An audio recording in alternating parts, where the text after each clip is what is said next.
Hello. So in the second lecture on generating functions, we will see more applications.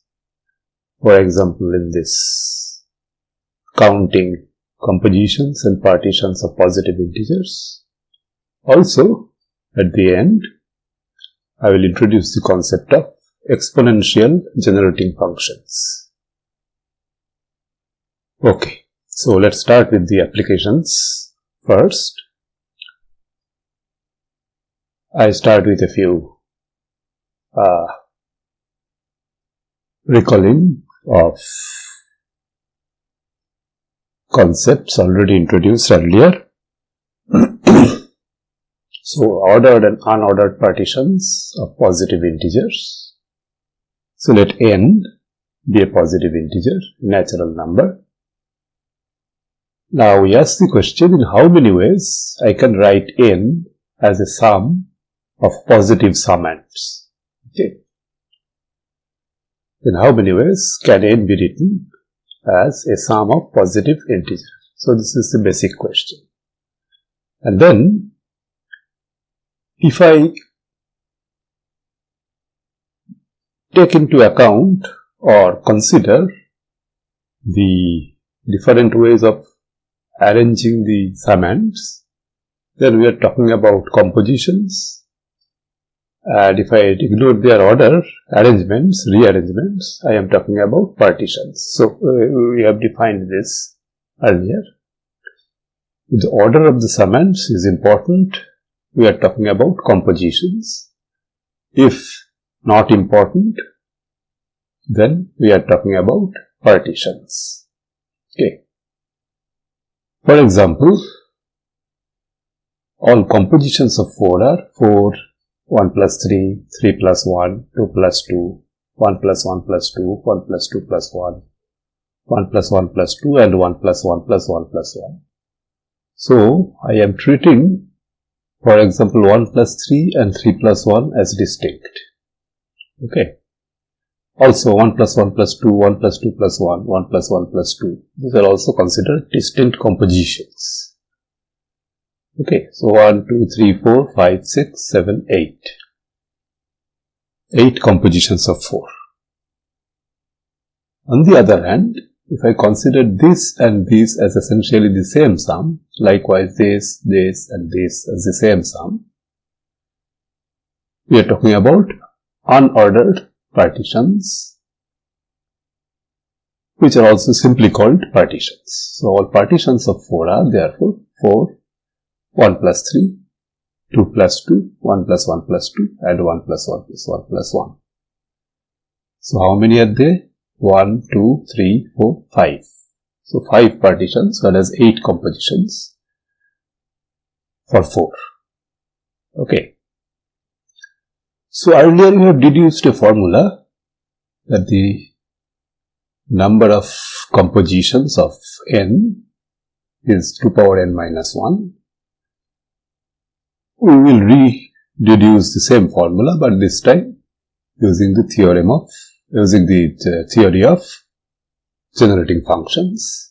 Unfortunately, for partitions, that is unordered partitions, we can have some generating functions, but we do not know closed form formula. Okay. Anyway, we will still work with in the light of generating functions. We will once again deduce this and we will look at generating functions of partitions and some similar things. Okay, so first let us count compositions. Ordered partitions. Okay, counting compositions. Now, what do I do? In order to count the compositions of n, we have to see how many summands are there. Okay. If there is only one summand, okay, so classify compositions by the number of summands. If we have only one summand, then there is only one way of writing each n. For example, 1 can be written as 1, 2 can be written as 2, 3 can be written as 3, and so on. So the relevant generating function is this, x plus x square plus x cube, and so on. X over 1 minus x. Okay. Then, if I consider two summands, it may be 1, 2, 3, another 1, 2, 3 whole square. So it's the coefficient of x power n in this, which simplifies to x over 1 minus x whole square. In general, if I consider I summands for some I greater than equal to 1, we consider the coefficient of x power n in x plus x square plus x cube and so on whole power I, that is x over 1 minus x whole power I. And these different cases for I are mutually exclusive. So, one summand cases, two summand cases, three summand cases, these are all mutually exclusive.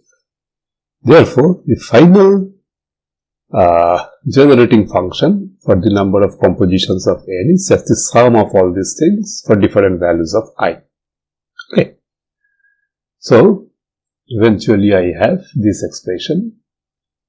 Generating function for the number of compositions of n is therefore sum of all these cases.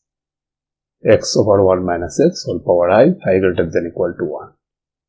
Now if I take 1x over 1 minus x common, we are getting a, I would say, familiar series. This is 1 plus this quantity square plus this quantity cube, and I can use that formula 1 over 1 minus this quantity. Okay, and this simplifies to x over 1 minus 2x. Okay, now if I expand this 1 over 1 minus 2x, this looks like this. X times this x times 1 plus 2x to square x square to cube x cube and so on. And now if I multiply this by x, this becomes this. X, 2 square, 2 cube, and so on. Therefore, if I look at the coefficient of x power n, it is 2 power n minus 1. So, I once again deduce the same formula that the number of compositions of n greater than equal to 1 is 2 power n minus 1.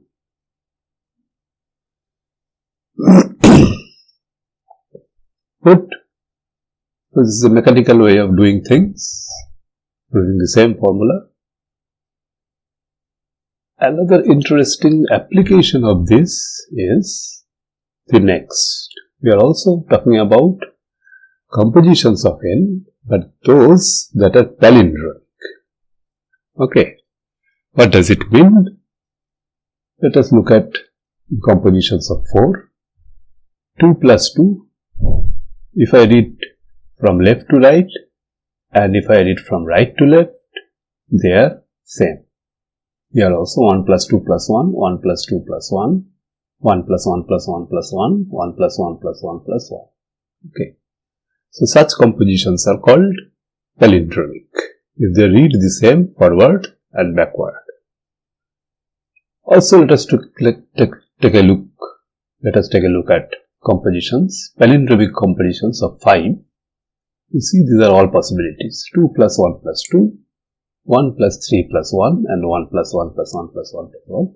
Also this 4, singleton 4 is also a palindromic composition, singleton 5 is also a palindromic composition. So how many are there? For 4, 1, 2, 3, 4. For 5 also we have 1, 2, 3, 4. I will now deduce a closed form formula for palindromic compositions of all n. Before doing that, let us look at some properties. Okay.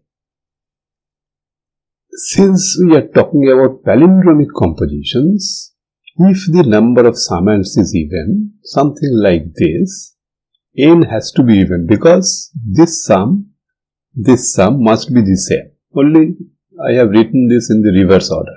Okay. Therefore, if the number of summands is even, n must be even. Or if I make a contraposition, if n is odd, the number of summands must be odd. Right. The second observation is that if, okay, so but this is not an if and only, because for example 4 may have 3 summands, 4 summands, 2 summands, 1 summand, but 5 can have only 1 or 3 or 5 summands. 4 summands impossible. Okay. Another important observation is that whatever is appearing at the center, okay, let's assume the case of odd summands, odd number of summands, like this, except perhaps this. Okay. Then, this is an important observation. If the number of summands is odd, like this case, this case, this case, this case, then the middle summand must have the same parity as n. Why?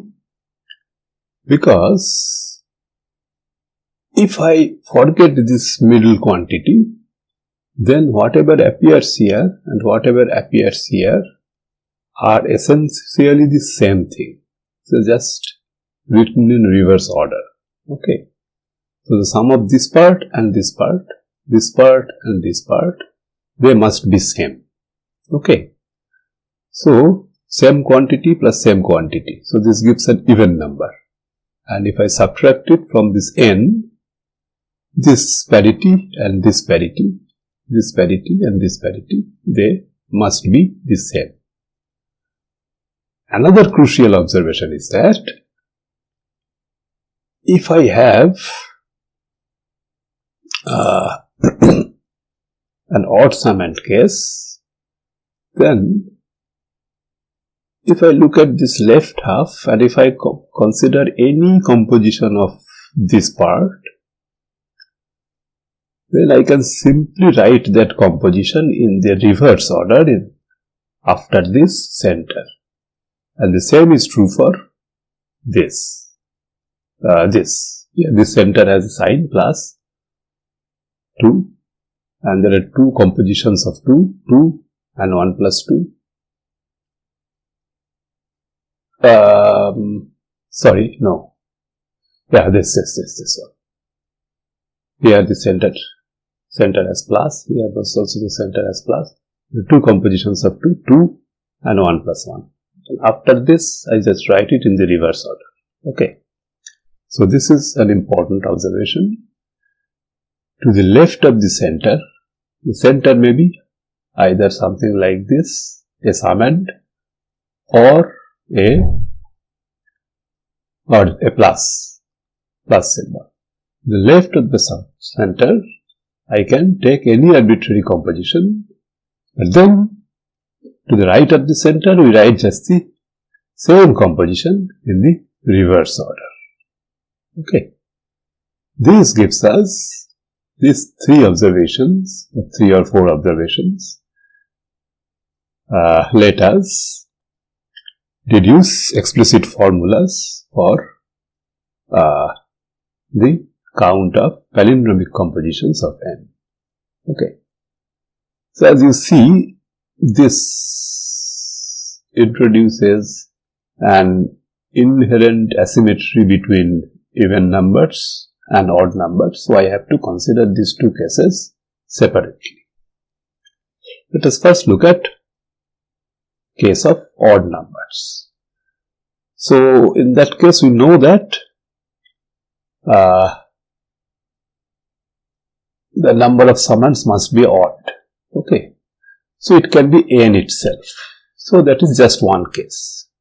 Okay.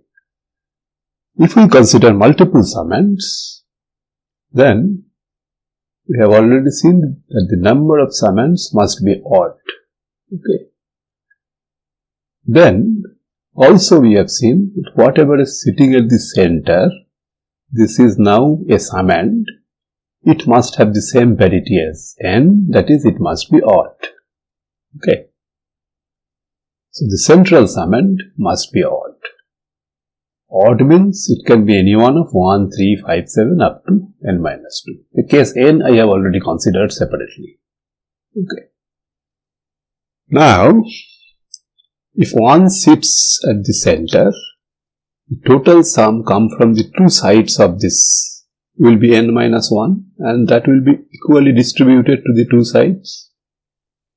If the central summand is 7, n minus 7 is the total sum coming from the two sides and they are equally distributed to the two sides. Okay. So, the remaining sum, that is n minus 1 or n minus 3 or n minus 5 or 2 is equally distributed to the two sides of the center. Okay. So, what should be the numbers then? n minus 1 by 2 or n minus 3 by 2 or n minus 5 by 2 or n minus 7 by 2 or 1. Or if I count from this direction 1, 2, 3, 4 up to n minus 1 by 2. Okay. And then I have already explained that if I fix any composition in either side, maybe to the left side, the other one is also fixed. Okay.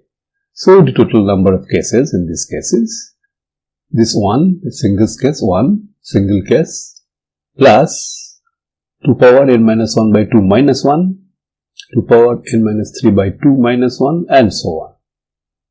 And this simplifies to 2 power n minus 1 by 2. If n is odd, this is same as the floor of n over 2. So this is the case for the number of palindromic compositions in the case n is odd. Now let us look at the case of n being even. Now recall that n may have, okay, first case is obviously there is only one summand which is n, so one case. So now consider n having written as a sum of multiple positive integers, multiple summands, 2 or more. Okay. Now recall that if n is even, there are two possibilities. The number of summands can be even and the number of summands can be odd. Okay. So let us first handle the case that the number of summands is odd, because this is similar to the previous case. Okay. Then we have also argued that the central summand must be even. Same parity as n, therefore central summand must be even. Okay. So that means it must be of the form 2, 4, 6, 8 up to n minus 2. Okay. And then the remaining sum is n minus 2, n minus 4, n minus 6, n minus 8 up to 2. That has to be equally distributed to the two sides. Okay. Remaining sum can be this and it could distributed equally to the two sides. And therefore, using the same formula, the total number of palindromic compositions, including this case and odd number of summands, this becomes, this is 1 for this case and then this by 2 minus 1, 2 power n minus 4 by 2 minus 1, 2 power n by 6 by 2 minus 1. This simplifies to 2 power n minus 2 by 2. This minus 1 and then plus 1 actually cancels.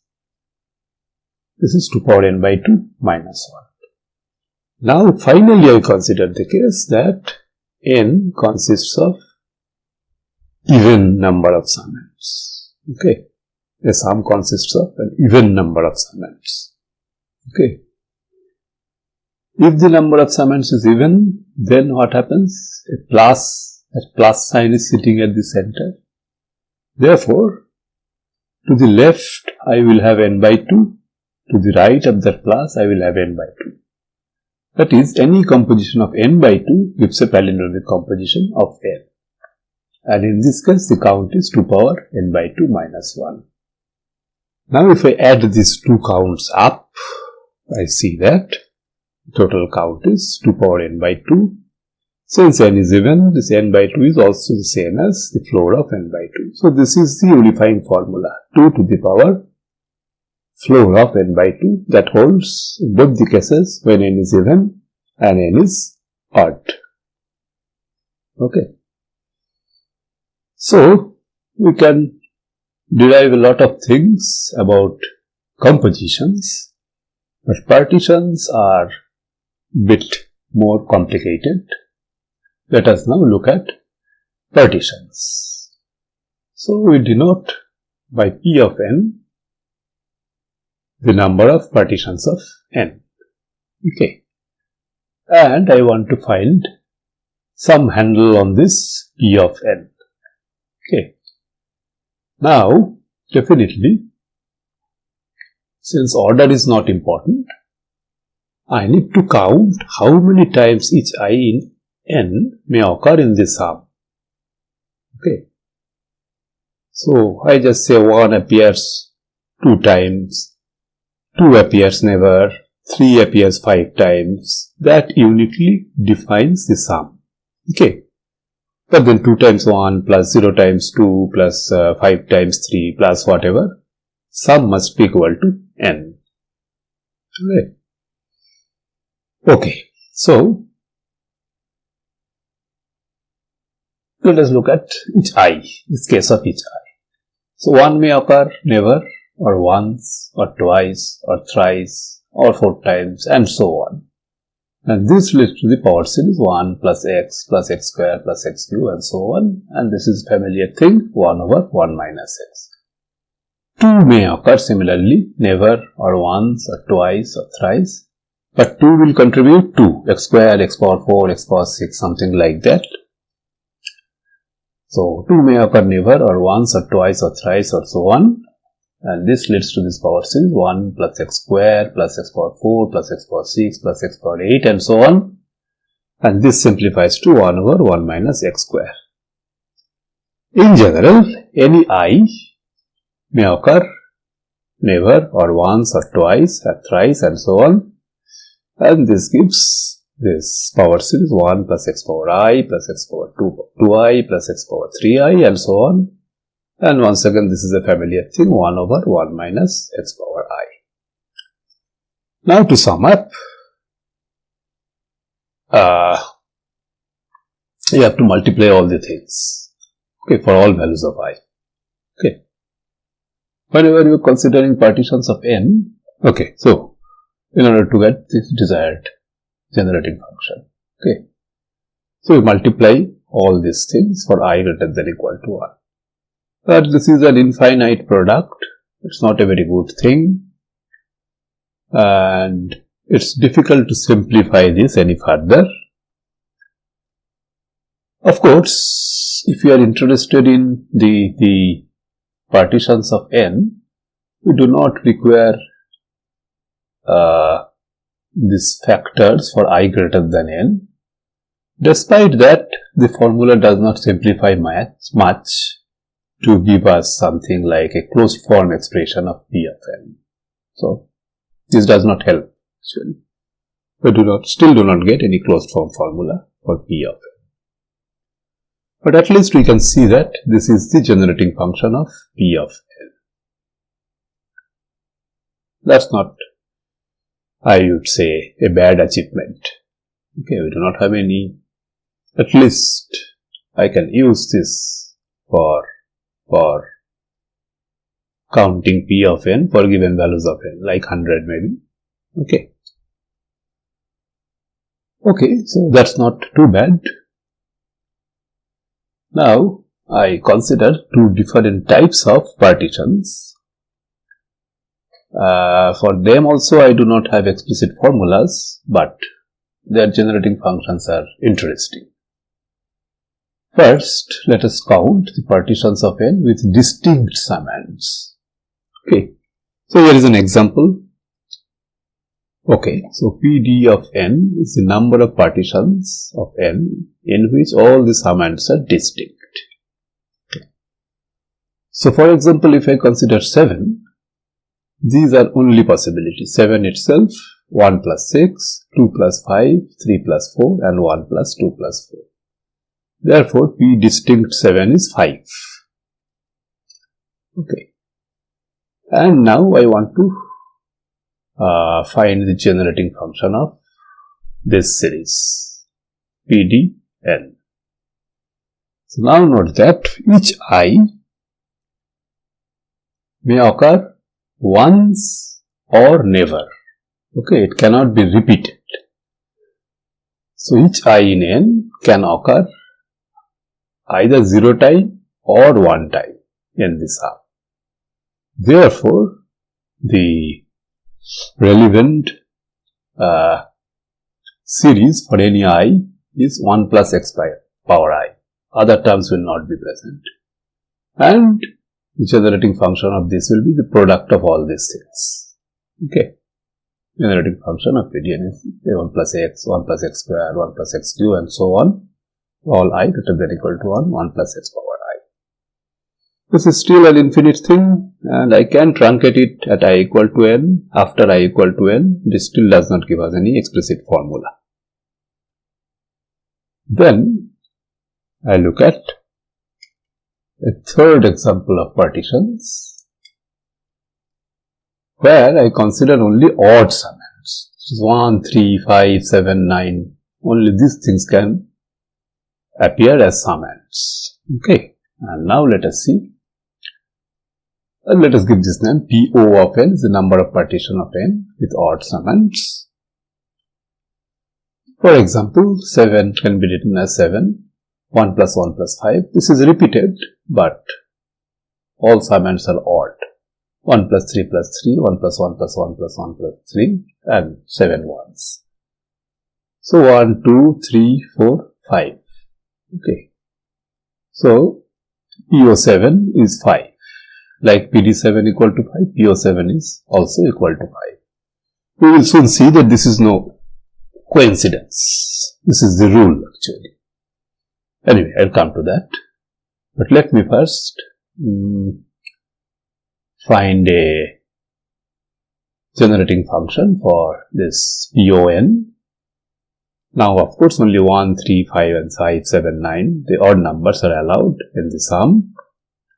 Therefore, this is the relevant thing. 1 plus, this is for 1, x square, x cube. This is for 3, x cube, x power 6, x power 9, 5, 10, 15 and so on. This is once again this infinite product. 1 minus x cube, 1 over 1 minus x power 5 and so on. And I can write it this way. 1 over 1 minus x to the power 2i minus 1 for all I greater than equal to 1. Okay. This is still not a good thing from which I can derive a closed form expression for this quantity. Anyway, we have to accept reality. So now, let us look at this thing that PD7 is 5, PO7 is also 5. In fact, we will show that this generating function and this generating function are essentially the same. And therefore, they will generate the same sequence. In particular, PD of n will be equal to PO of n for all values of n. Okay, so why are these two apparently different looking generating functions are the same? For that, I will write this 1 plus x power I as 1 minus x power 2i over 1 minus x power I. And then doing a little bit of maths, cancellation from numerator and denominator will simply lead us to this formula. Let us see how this happens. Equality of the last two generating functions. So I simply write 1 plus x power I as 1 minus x power 2i over 1 minus x power I. Then this product becomes this is the product for all I greater than equal to 1. This is the same. Now, let me write this term by term. For I equal to 1, this is x square, 1 over 1 minus x, 1 minus x power 4, 1 minus x square. For 3, 1 minus x power 6, 1 minus x power 8. For 4, 1 minus x power 8 over 1 minus x power 4. Now you see that this and this cancel. This and this cancel. This and this will cancel somewhere in future. This and this will cancel somewhere in future. So what are the things that still remain? These are nothing but x, x cube, x power 5, these things. Okay. But that is nothing but the generating function of PON. This is the generating function of PDN. This is generating function of PON. Since they are same, it follows that PDN is equal to PON for all n in n. Okay. So that's nice. Now, since we do not have closed form expressions for partitions, people have devised several tools for understanding partitions and proving several properties of them. So one such tool is called Ferrers Diagram or Ferrers Graph. I am not very much in favor of calling this Ferrers Graphs, because in computer science graphs are used to denote something, but since these are diagrams anyway, so we can call Ferrers Diagrams. So this picture shows two I would say partitions of 20. This is 1, 2, 3, 4, 5, 6, 7, 1, 2, 3, 4, 5, 1, 2, 3, 4, 1, 2, 1, 2. So 20 is equal to 7 plus 5 plus 4 plus 2 plus 2. So this Ferrers diagram or Ferrers diagram shows us a partition of 20. Okay.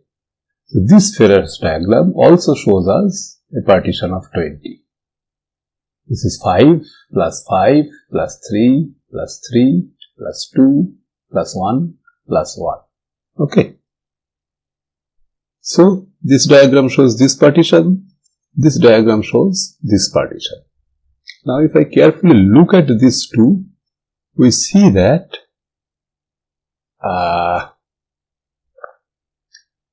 I have generated this from this by simply transposing the rows and the columns. This row has become this column. This row has become this column.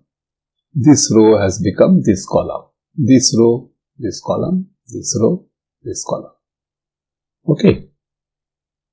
Now, from this pictorial representation, I can conclude that the number of partitions of n into m Summands, in this case partitions of 20 into 5 Summands, is equal to the number of partitions of n into Summands, some number of Summands, but among these Summands, m will be the largest. So this is 1, 2, 3, 4, 5. And in the transposition, 5 is the largest summand. Likewise, if I look at this, 1, 2, 3, 4, 5, 6, 7 summands. So its transposition, which is once again back to this thing. Here, the largest summand is 7. Okay. So these are interesting results. In absence of closed form formulas, we often play with such interesting results. This is a pictorial thing. And I give you an exercise related to this. You can use this using Ferrers diagram. Prove that the number of partitions of n is equal to the number of partitions of 2n into n summands. Okay, not a difficult thing, but I am leaving this to you as an exercise. Okay.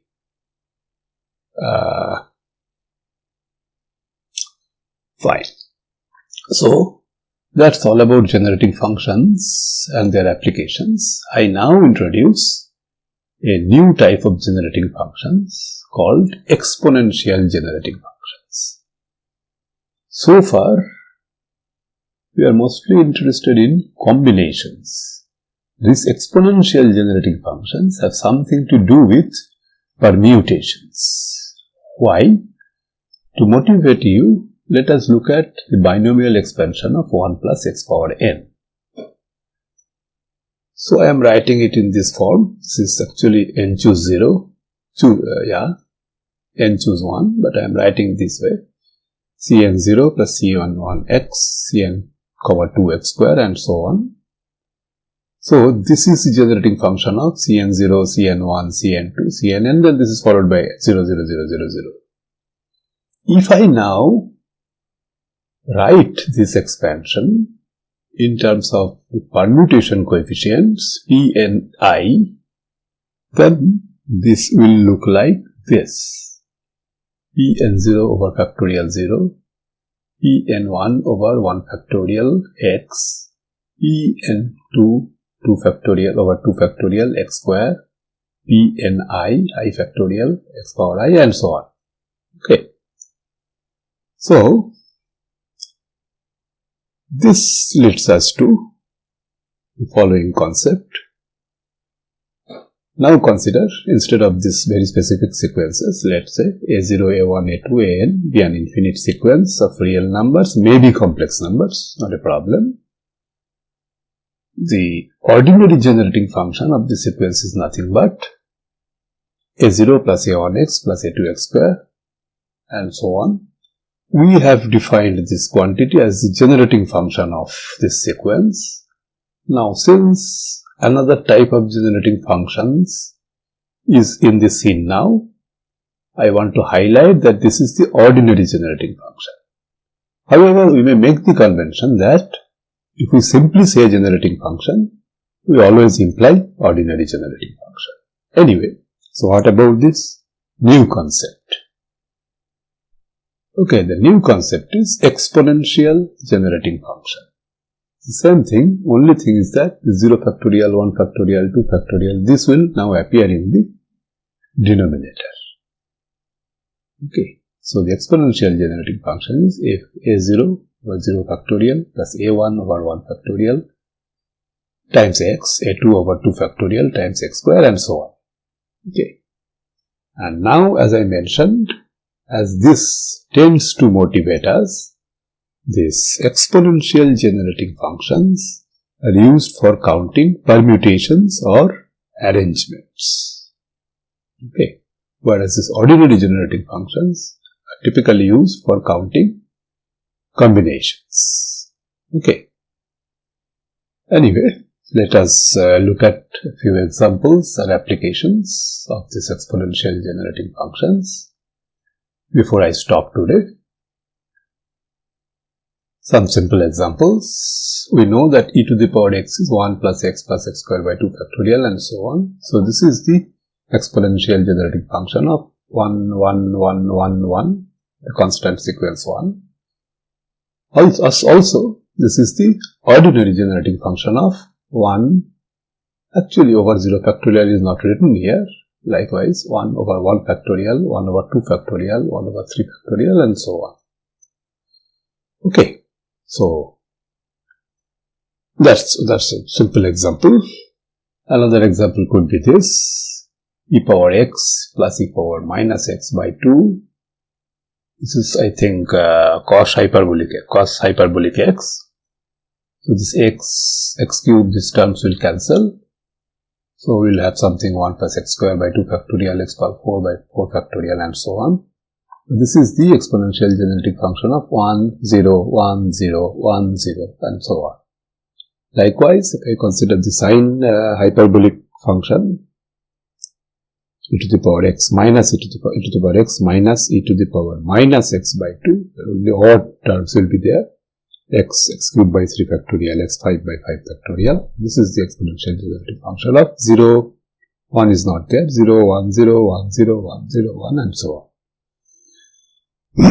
Okay, so these are simple examples. Let us look at a couple of applications of exponential generating functions. The first application shows that there is a strong connection of exponential generating functions with permutations. Okay, so we will solve this counting problem. How many arrangements of 4 letters are possible if these letters are taken from this set, ananas? Okay, so I am not considering how many, 1, 2, 3, 4, 5, 6 letters are there. I am not talking about the arrangements of all these 6 letters, but only 4 letters I will take from this. Okay, and I am asking how many arrangements are possible. Okay, so now let us count this A, N and S. See that there are 3 A's, 2 N's and 1 S. Therefore, A can appear 0 times, 1 time, or once, or twice, or thrice. Cannot be more than that because there are only 3 A's. 2 N's, so N can appear 0 times, or once, or twice. S, it can appear either 0 time or once. So the exponential generating function of all arrangements is this. This is for A, this is for N, and this is for S. Okay. 0, 1, 2 or 3, 0, 1 or 2, this is for N, for S, this is either 0 or 1. Okay. And I am interested in 4 letter arrangements. So I need to look at the coefficient of x power 4. Actually, I will not look at the coefficient of x power 4. I will look at the coefficient of x power 4 over 4 factorial. Okay, that's how this works. Anyway, if I look at the term that consists of x power 4, let us see. The term involving x power 4 is, I may take this, this and this. This will give me one term involving x power 4. Okay. This implies 3 A's are chosen. This is N, 1 N is chosen, no S is chosen because this is 1. Other possibilities, this, this and this. This, this and this. So this corresponds to 3 choices of A, 1 choice, no choice of N, 1 choice, 1 S to take. Then I look at this, 2, 2, 1. Okay, this, that is you take 2 A's, 2 N's and no S. This gives you this term, this, A, N, N. You can also choose this, this and this, that is 2A, 1N, 1S. This will give you this, this. Finally, there is a last possibility, this and this. That is 1A, 2N, 1S.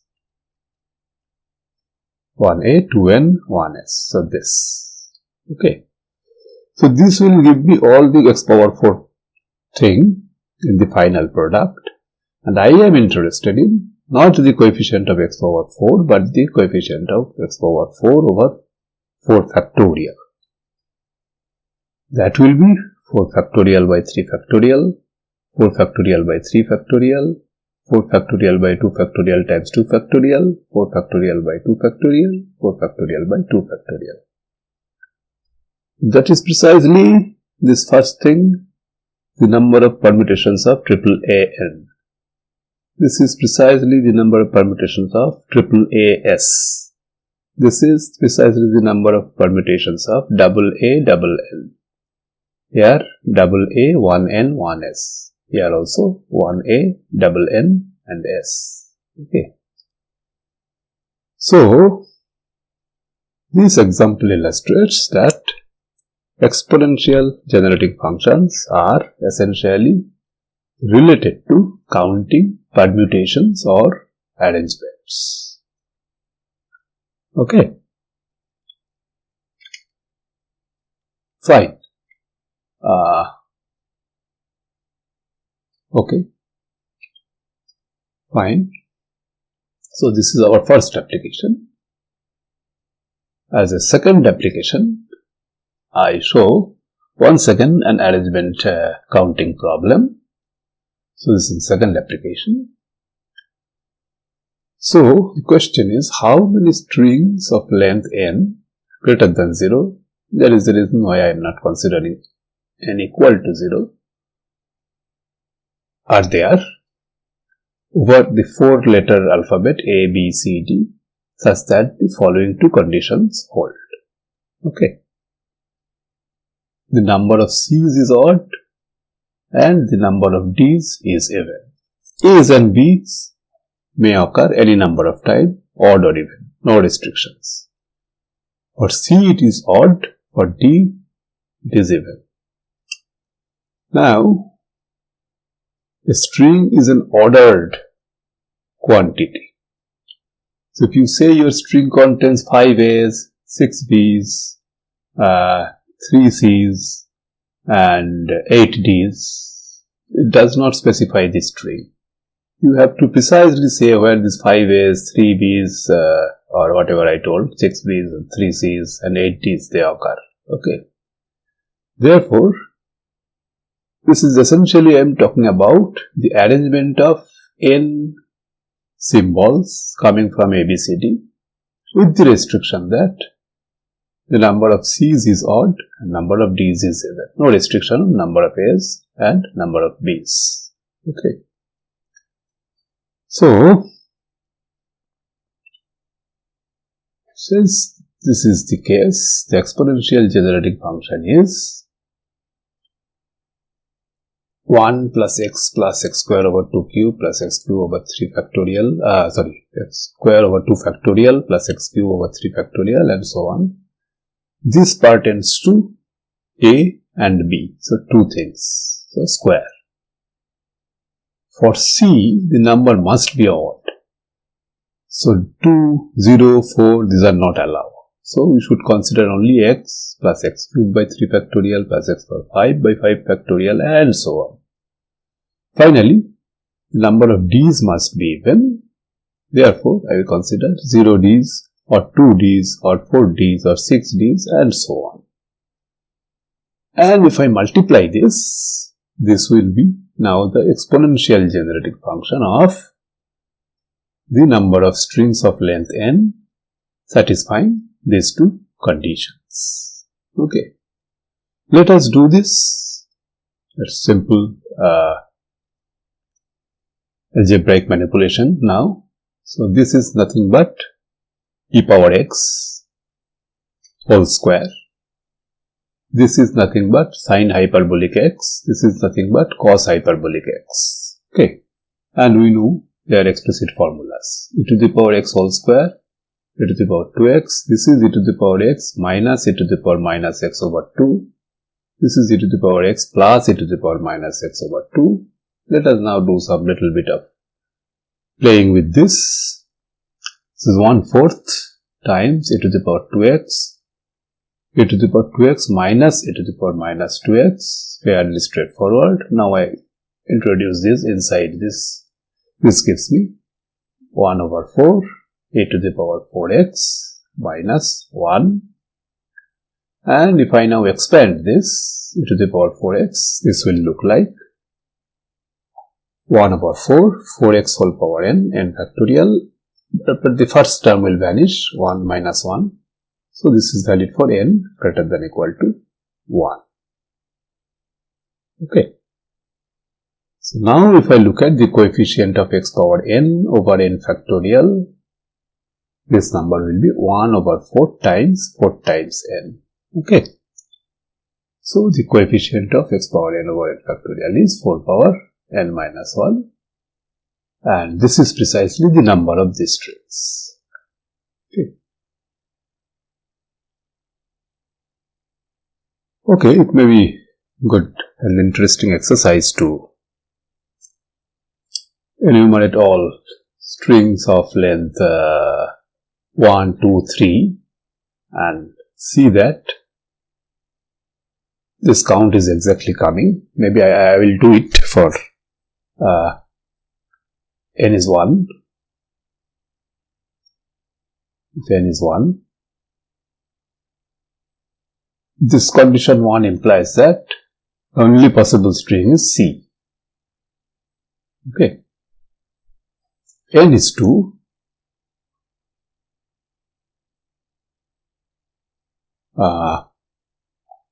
C must appear once. Okay. C must appear once. D cannot appear because D's possibilities for D are 0, 2, 4. 2 is too large. 0 has to be the case. A and B may appear. So that means I may now have AC, BC, CA and CB. These are the 4 possibilities. Okay, so maybe you may look at this 16 possibilities for n equal to 3. Okay, work this out. Anyway, so these are some of the applications of exponential generating function. So for the moment I am going to stop. In the last hour on the treatise of generating functions, we will look at perhaps the most important application of generating functions, namely the use of generating functions for solving recurrence relations. Okay.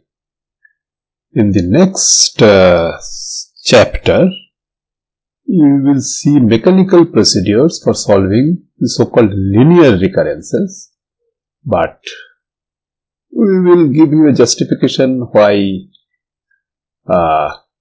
these mechanical procedures work like that. Moreover, we will also solve a non-linear recurrence relation. That cannot be solved using those mechanical procedures. So we need to use some powerful tools like generating functions. Anyway, we will see this in the next lecture. Until then, goodbye.